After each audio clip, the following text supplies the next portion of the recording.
প্রিয় দর্শক, আমি শফিকুল ইসলাম এবং আপনারা দেখছেন আরামবাগ টিভি। দর্শক, আজকে আরও একটা খবর যেটা কলকাতা হাইকোর্ট থেকে আসছে সেটা হচ্ছে এটা। দেখুন, মারাত্মক খবর। পদ্ধতি মেনে গঠন করা হয়নি জেলা প্রাথমিক বিদ্যালয় সংসদ, ডিপিএসসি। প্রাথমিকে 42,000 নিয়োগের বৈধতা নিয়ে প্রশ্ন। বুঝতে পারছেন, 26,000 তো চলে গেছে, আবারও তো সেখানে পরীক্ষা ইত্যাদি করা হচ্ছে, আবার সেটাও ঠিকমতো করে হবে কি না শেষ পর্যন্ত সেটা নিয়ে তো প্রশ্ন রয়েছে। কিন্তু এদিকে আবার প্রাথমিকে এই সব ব্যাপার, মানে কোনো কাজই নিয়ম মেনে করেনি এই সরকারটা। সব জায়গাতে অবৈধ সব কাজ কারবার আর অন্য উদ্দেশ্যকে পূরণ করা। তো এখন প্রশ্ন তৈরি হয়ে গেছে। তো যারা এই মামলাতে লড়ছেন, যারা এইসব বিষয়কে সামনে আনছেন হাইকোর্টের সামনে, আইনজীবীরা, তাদের মধ্যে একজনকে আমি এই মুহূর্তে অনলাইনে নেওয়ার চেষ্টা করছি বিস্তারিত জানার জন্যে। ফিরদৌস শামীম সাহেব এই মুহূর্তে অনলাইনে রয়েছেন। ফিরদৌস সাহেব, আবার কি হলো? এই তো এসএসসির এত সব বিষয় সামনে এলো, আবার পরীক্ষা সুপ্রিম কোর্টের মাধ্যমে করতে হচ্ছে। তো আজকে এই যে খবর এসছে যে আবার কি তাহলে 42,000 প্রাইমারি টিচার, তাদেরও কি ভবিষ্যৎ মানে প্রশ্নের মুখে পড়ে গেল? ব্যাপারটা কি হয়েছে আজকে হাইকোর্টে? দেখুন, এই আমাদের যে প্রাথমিকের যে আইন, West Bengal primary education act, সেখানে নির্দিষ্টভাবে বলা আছে অ্যাপয়েন্টিং অথরিটি হবে ডিপিএসসি। তারাই টিচারদের অ্যাপয়েন্টমেন্ট দেবে, তারাই টিচারদের ট্রান্সফার করবে। এবার এই ডিপিএসসি হচ্ছে একটা বডি কর্পোরেট। সেখানে কারা কারা থাকে? শিক্ষকদের প্রতিনিধি, তারা ইলেক্টেড হয়। ইলেক্টেড হয়ে তারা ওই ডিপিএসসির মেম্বার হয়। যেমন এমএলএরা থাকে, পঞ্চায়েত সমিতির সদস্যরা থাকে, জেলা পরিষদের সদস্যরা থাকে। এরকম করে 44 জন থেকে 45 জনের একটা বডি তৈরি হয়। এবার টিচার্সদের মধ্যে ইলেক্টেড হলে কেউ হয়তো বিজেপি মনস্ক, কেউ সিপিএম মনস্ক, কেউ হয়তো তৃণমূল মনস্ক থাকবে। এবার এই বডিটা থাকলে একটা গণতান্ত্রিক পরিবেশ থাকবে। মমতা ব্যানার্জি যেটা চায় না। কি করবে? এই গোটা বডিটাকে ডিফাঙ্ক করে দিয়েছে। সর্বশেষ টিচারদের ভোট হয়েছে, জিজ্ঞাসা করবেন যে কোনো প্রাথমিক টিচারদের। আগে যেমন সাধারণ ইলেকশন হয় না, ওইরকম করে টিচারদের মধ্যে ইলেকশন হতো, এই ব্যালটে ইলেকশন হতো। তারা তারা তাদের টিচার প্রতিনিধি তারা ইলেক্ট করতো, 9 জন টিচার প্রতিনিধি ইলেক্ট করতো। এখন আর হয় না, এগুলো উঠিয়ে দিয়েছে। দিয়ে কি করছে? নিজের দলের এমএলএ অথবা নিজের দলের একজন শিক্ষক সেলের নেতা তাকে চেয়ারম্যান করে বসিয়ে দিচ্ছে। এবং সেটাও আবার কোনো গ্যাজেট নোটিফিকেশন করছে না, শুধুমাত্র একটা যে গভর্নর প্লিজ টু অ্যাপয়েন্ট বলে একটা সাধারণ নোটিফিকেশন করে সমস্ত ডিস্ট্রিক্ট গুলোর একটা চেয়ারম্যান অ্যাপয়েন্ট করে দেওয়া হচ্ছে। আইনের কোনো প্রভিশন নেই। আইনে বলা আছে যদি, প্রথম কথা, ডিপিএসসি কনস্টিটিউট করতে হবে, 4 বছর তার টার্ম, চেয়ারম্যানদেরও টার্ম 4 বছর, এবং সেই ক্ষেত্রে গ্যাজেট করতে হবে।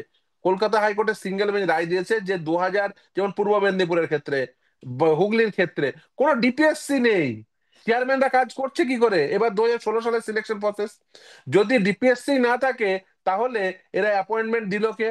চেয়ারম্যানই যদি তার ঠিকভাবে অ্যাপয়েন্টমেন্ট না হয়, তাহলে চেয়ারম্যান যাদের অ্যাপয়েন্টমেন্ট দিল তাদের অ্যাপয়েন্টমেন্ট কি করে ঠিক হবে?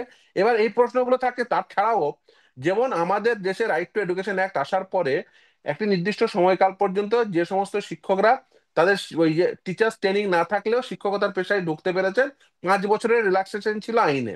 তারপরে 1 বছর এক্সটেন্ড করে 31 মার্চ 2016 পর্যন্ত আনট্রেন টিচার অ্যাপয়েন্টমেন্ট হতে পারতো। এবার 31 মার্চের মধ্যে রুলটা তৈরি করলো যে untrained teacher, trained untrained both eligible, ট্রেন্ডরা প্রিফারেন্স পাবে।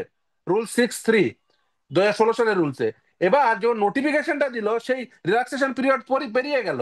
2016 সালে একটা নোটিফিকেশন দিল সেপ্টেম্বর মাসে, 26শে সেপ্টেম্বর, দিয়ে বললো ট্রেন্ড আনট্রেন্ড উভয়ে অ্যাপয়েন্টমেন্ট করে দিল। আনট্রেন্ড সেই সময় এলিজিবলই ছিল না।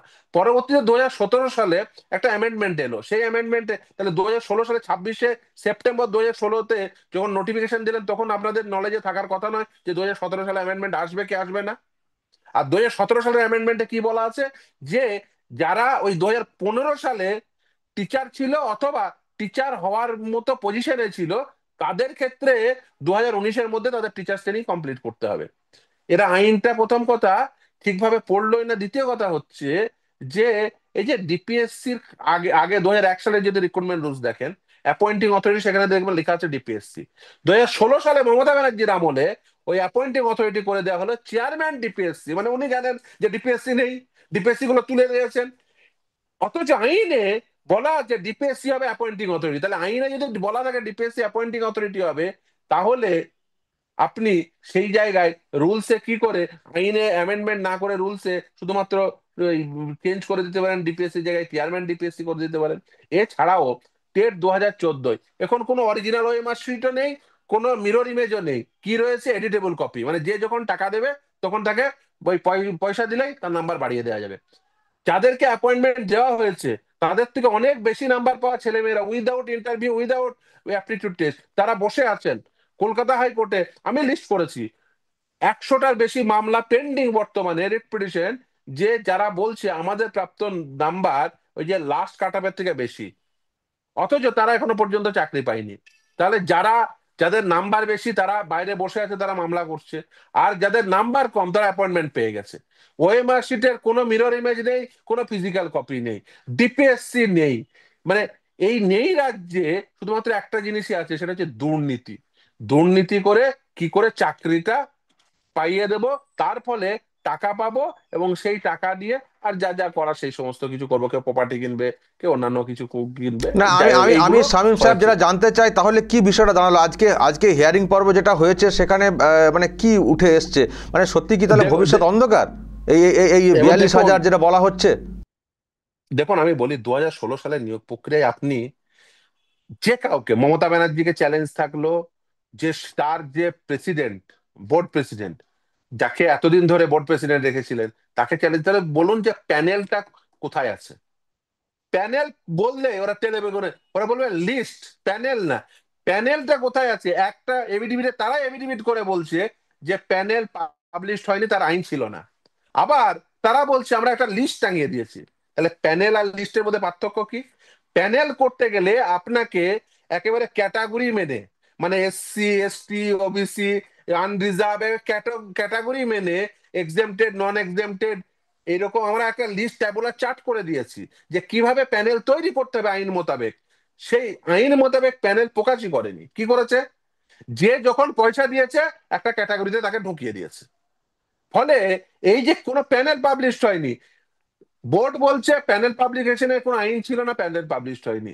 কেউ আবার সাবমিশন করতে উঠে বলছে যে না না, ও ডিপিএসসির দেওয়ালে টাঙানো ছিল, আর ডিপিএসসি ছিল না, তাহলে প্যানেলটা অ্যাপ্রুভ করলো কে?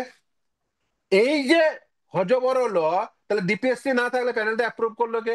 যে সমস্ত ইন্টারভিউয়াররা ইন্টারভিউ নিয়েছে তারা বলছে আমাকে ডিপিএসসি এসএমএস করেছিল। আরে ডিপিএসসি নেই তো আবার ডিপিএসসি এসএমএস কি করবে, ডিপিএসসি ফোন কি করবে, কোথায় সিলেক্টেড হলো, কে কোন ডিপিএসসি মিটিং এ? কারণ ডিপিএসসি বছরে অন্ততপক্ষে 3বার মিটিং করতে হয়। যদি চেয়ারম্যান ইন্টারাগনাম পিরিয়ডে কোনো ডিসিশন নেয় ও ইন ইমার্জেন্সি, তাকে 1 মাসের মধ্যে সেই ডিসিশনটাকে ওই ডিপিএসসি তে পাশ করিয়ে নিতে হবে, নাহলে তার ডিসিশন নালের ভয়েড হয়ে যাবে। সেই সমস্ত কিচ্ছু নেই। শুধু কি করছে? শুধু ওই পয়সা তোলা। এই কাজের জন্য মাথায় একজনকে বসিয়ে দিয়েছে। কারণ 45 জনের বডি হলে যদি টিচার্সদের মধ্যে আজকের দিনে ইলেকশন হয়, 4টে বিজেপি হবে, 2টো সিপিএম হবে, 2টো তৃণমূল হবে, এবার যেই ধরুন প্যানেল ফেলাবে, এই দেখবে অমকের, ওই হুগলির আরামবাগের অমকের বেটা, ও তো টেটেই বসেনি, জেনে যাবে ওখানকার টিচাররা, আরে অমকের বেটা তো টেটে টেটে বসেনি, ও কি করে প্যানেলে নাম উঠলো? তাহলে মমতা ব্যানার্জির বাজার থেকে টাকা তোলা হবে না। ফলে এই যে টিচার প্রতিনিধি, এমএলএ, জেলা পরিষদের সদস্য, পঞ্চায়েত সমিতির সদস্য, মিউনিসিপ্যালিটির কাউন্সিলর এসব রাখবে না। কি করবে? নিজের দলের একটা এমএলএ অথবা যে ভালো পয়সা তুলে দিতে পারবে সেরকম একটা শিক্ষক নেতাকে চেয়ারম্যান করে দিল। করে দিয়ে তার মাধ্যমে যে আগে ওই ইয়ে হতো, আগে ডিওকে দুর্নীতি হতো, এখন ট্রান্সফার দুর্নীতি করছে। না, আমি আমি আপনি আমি যে জানতে কোনো চাই যে রিসেন্টলি শামীম সাহেব, আমি আমি জানতে চাই নিয়োগ তো মেরিটের ভিত্তিতে হবে এটা, মানে মানে জানি না কেন কি পুরোটা শুরু করেছে। আমি আমি আমি পরিষ্কার হতে চাই যে আজকে কোর্টে কি হলো, কোর্ট কি বললো, যে ডিভিশন বেঞ্চ কোন কোন না, বিচারপতি ছিলেন? আজকে আজকে মহামান্য বিচারপতি তপব্রত চক্রবর্তী বেঞ্চে, আজকে ডিভিশন বেঞ্চে আজকে মামলাটি ছিল। সেখানে মহামান্য বিচারপতি দ্বয় যে সামনে আমাদের পক্ষ থেকে, আমরা যারা অ্যাপ্লিকেন্ট ছিলাম তাদের পক্ষ থেকে সাবমিশন, আমরা বলেছি যে প্রথম কথা ওরা বলেছে, এই মানে অবাক হয়ে যাবেন, গৌতম পাল তিনি এফিডেভিট দিচ্ছেন, তিনি বলছেন যে আমার আমলে নিয়োগ হয়নি, নিয়োগ হয়েছে আগের আমলে, মানে তৃণমূলেরই আমলে, কিন্তু মানিক ভট্টাচার্য তখন আর কি প্রেসিডেন্ট ছিলেন, তিনি এই নিয়ে বলতে পারবেন না। ভাবুন একবার। আরে ইনস্টিটিউশনাল মেমোরি বলে তো একটা বস্তু হয়, তার কাছে মানে বোর্ড তার সিলেকশন কমিটি হয়েছে কি হয়নি, প্যানেল আছে কি নেই, সেই প্যানেল কোথায় আছে, আপনি বোর্ড প্রেসিডেন্ট বলতে পারবেন না? তাহলে ইনস্টিটিউশনাল মেমোরি, প্রাতিষ্ঠানিক যে মেমোরি, সেটা কোথায় গেল? আমি জানতে চাই শামীম সাহেব, আমার শেষ প্রশ্ন আপনার কাছে, আপনারা যেসব ডকুমেন্ট দেখাচ্ছেন বা যেসব ডকুমেন্ট আছে বলে বলছেন, আপনাদের কি মনে হয় ভবিষ্যৎ কি দাঁড়াবে? এই যে 42,000 যে চাকরি যারা করছেন প্রাইমারিতে, আপনাদের কি মনে হয় ভবিষ্যৎ কি দাঁড়াবে? এদেরও কি হাল ওই 26,000-এর মতো হবে, মানে বাতিল হয়ে যাওয়ার চান্স কি সম্ভাবনা বেশি? আমরা এখনো পর্যন্ত সিবিআই চার্জশিট দেখাইনি। আমরা বলেছি সিবিআই চার্জশিট দেখাবো, সে তেলে বেগুনে জ্বলে যাচ্ছে। আমরা অন্য কিছু না, এটা সিবিআই চার্জশিট। সিবিআই চার্জশিটে কি লেখা আছে, এটা তো একটা ইনভেস্টিগেটিভ এজেন্সি, তারা ইনভেস্টিগেশন করেছে। সেই চার্জশিটে কি লেখা আছে এটা মানে আদালতে প্লেস করলে অসুবিধা কি? তেলে বেগুনে জ্বলে যাচ্ছে।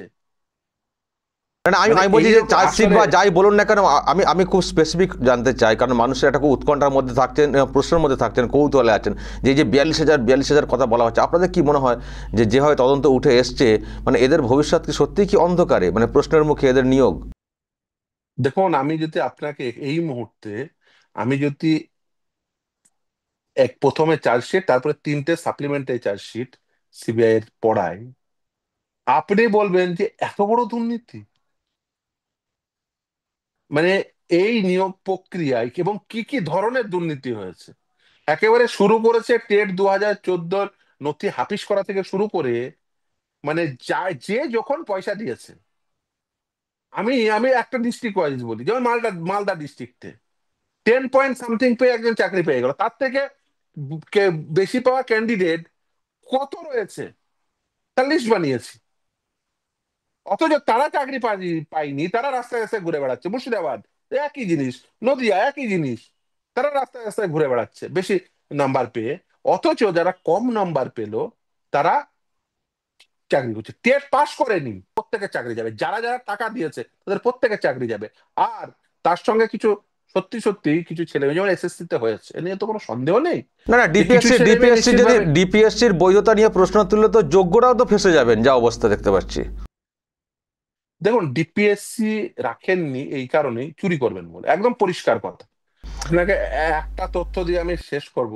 অন্য একটি মামলায় 2024 সালে রিপোর্ট দিচ্ছে চেয়ারম্যান ডিপিএসসি নিজেই, যে সর্বশেষ ডিপিএসসির মিটিং হয়েছিল 2015 সালে, আর এটা তো 2016 সালে সিলেকশন।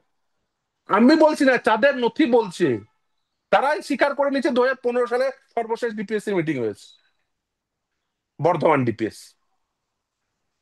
ওকে, বুঝেছি। অসংখ্য ধন্যবাদ সরাসরি থাকার জন্য, ভালো থাকবেন। ধন্যবাদ।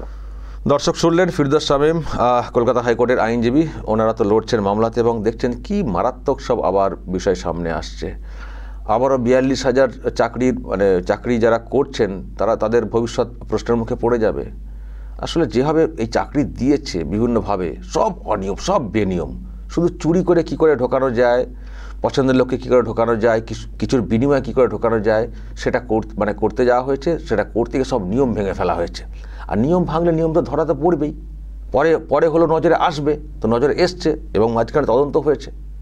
ফলে দর্শক, যে খবরটা সামনে এসছে খুবই মারাত্মক খবর, যে 42,000 চাকরি যারা করছেন প্রাথমিকে, তাদেরও সেই নিয়োগে বৈধতা, সেটা নিয়ে প্রশ্ন তৈরি হয়ে যাচ্ছে। দাঁড়াচ্ছেটা কি? এক তো নতুন করে নিয়োগ নেই, আর যারা নিয়োগে পেয়েছেন, অবশ্যই তার মধ্যে কিছু যোগ্য আছেন, তাদেরও ভবিষ্যৎ প্রশ্নের মুখে পড়ে যাচ্ছে। কোথায় রয়েছি আমরা? এদের কি করা উচিত বলুন তো দর্শক, এদের কি করা উচিত? আমি তো একটা কথাই বলবো, যারা ফাঁসছেন তারা তো ফাঁসছেনই, যোগ্য হয়েও যখন আলাদা করা যাচ্ছে না। কিন্তু যাদের জন্য হয়েছে তাদের বিরুদ্ধে কড়া ব্যবস্থা চাই। আর একটু আমরা ওপরের দিকে দেখতে চাই, শুধু ওই নিচের দিকে শাস্তি না, উপরের দিকে শাস্তি দেখতে চাই। আমি জানি না সেই শাস্তি কবে হবে, কিভাবে হবে, তবে হতে তো হবেই। আজ না হয় কাল। এখন ক্ষমতা আছে, হয়তো ক্ষমতা ব্যবহার করছেন, প্রভাব খাটাচ্ছেন, কিন্তু আমরা দেখেছি ক্ষমতা চলে গেলে বিচারটা আরও ভালো হয়, আরও দ্রুত বিচারটা হয়। ফলে আমরা অপেক্ষায় থাকবো, যাদের জন্য এই ভবিষ্যৎ এতটা অন্ধকারের মুখে পড়ে যাচ্ছে, এত হাজার ছেলেমেয়ের, তাদের ভবিষ্যৎটা যেন পুরোপুরি ডুম করে দেওয়া হয়। দর্শক বলবেন আপনারা, যদি আপনাদের এই নিয়ে কিছু বলার থাকে অবশ্যই বলবেন কমেন্ট বক্সে। নজর রাখবেন আরামবাগ টিভিতে।